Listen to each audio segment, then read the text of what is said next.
TradFi goes all in on Fed rate cuts. What it means for Bitcoin. The U.S.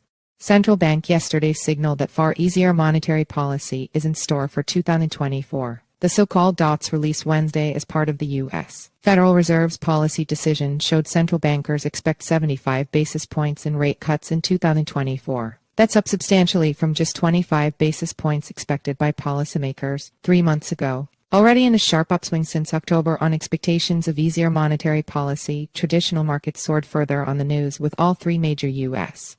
stock indexes climbing more than 1% and the Dow Jones Industrial Average topping 37,000 for the first time ever. Stocks are higher again Thursday, though more modestly. The rally in the bond market has been even bigger, with the yield on 2-year U.S. Treasuries now having plunged roughly 40 basis points since the news hit to 4.32%, its lowest level since May. With the current Fed funds rate or overnight borrowing rate at 5.25% to 5% 2-year money at 4.32% shows a substantial belief that significant rate cuts are soon to come. Indeed, the CME Fed Watch tool now shows a 21% chance of a 25 basis point Fed rate cut as soon as January and an 84% chance of one or more rate cuts by March. Checking other rate-sensitive markets, the U.S.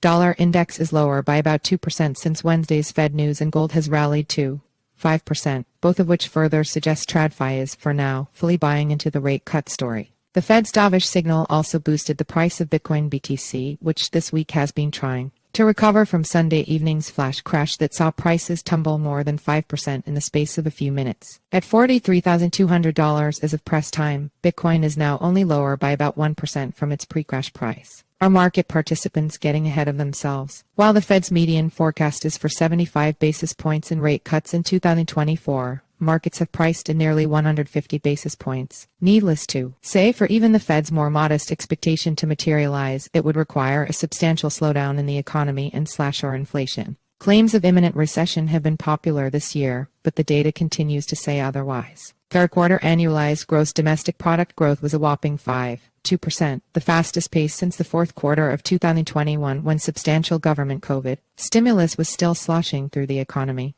And just this morning saw even more good news, with a big decline in weekly initial jobless claims to their lowest level in 2 months and an unexpected rise in retail sales for November. As for inflation, while it has subsided significantly from near double-digit levels in 2022 at 3.1% based on the latest Consumer Price Index CPI, it remains well above the Fed's 2% target. The core rate of inflation, which typically garners more attention from central bank policymakers, has been more stubborn in coming down and remained at 4% in the most recent report,